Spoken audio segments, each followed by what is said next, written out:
Hello everyone. இப்போ நம்ம எக்ஸலில் character function பற்றி பார்க்கலாம்.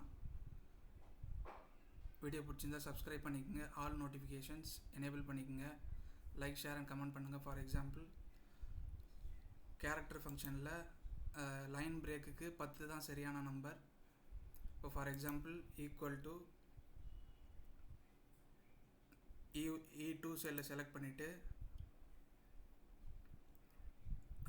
ஆம்பர்சன் கொடுத்துட்டு கேரக்டர் ஃபங்க்ஷன் அதில் 10 கொடுத்துட்டு இப்போ இன்னொரு ஆம்பர்சன் கொடுத்துட்டு இந்த செல்லை செலக்ட் பண்ணிக்கலாம். இப்போ என்ட்ரு கொடுத்தோம்னா ரிசல்ட் வந்துடுச்சு. இப்போ ஃபார் எக்ஸாம்பிள் இதை அப்படியே செலக்ட் பண்ணி பார்த்தா ரிசல்ட்டு மேலே தெரியும்.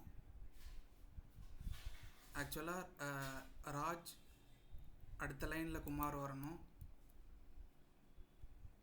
இப்போது இது லைன் பிரேக் வந்து எப்போ ஹோம் டேப்பில் எப்போ வந்து அடுத்த லைனில் வரும்னா ஹோம் டேப்பில் இருக்கிற ரேப் டெக்ஸ்ட் எனேபிள் பண்ணியிருந்தால் தான் அடுத்த லைனில் வரும். இப்போ அடுத்த லைனில் வந்துடுச்சு. இப்போ for example equal to character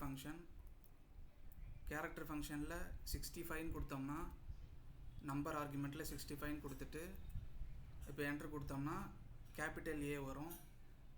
equal to character function அதில் இப்போ 19 கொடுத்தோம்னா கேபிட்டல் இசட் வரும். இப்போ for example equal to character ஃபங்க்ஷனில் 169 கொடுத்தோம்னா நம்பர் ஆர்குமெண்ட்டில் காப்பிரைட் சிம்பிள் வரும்.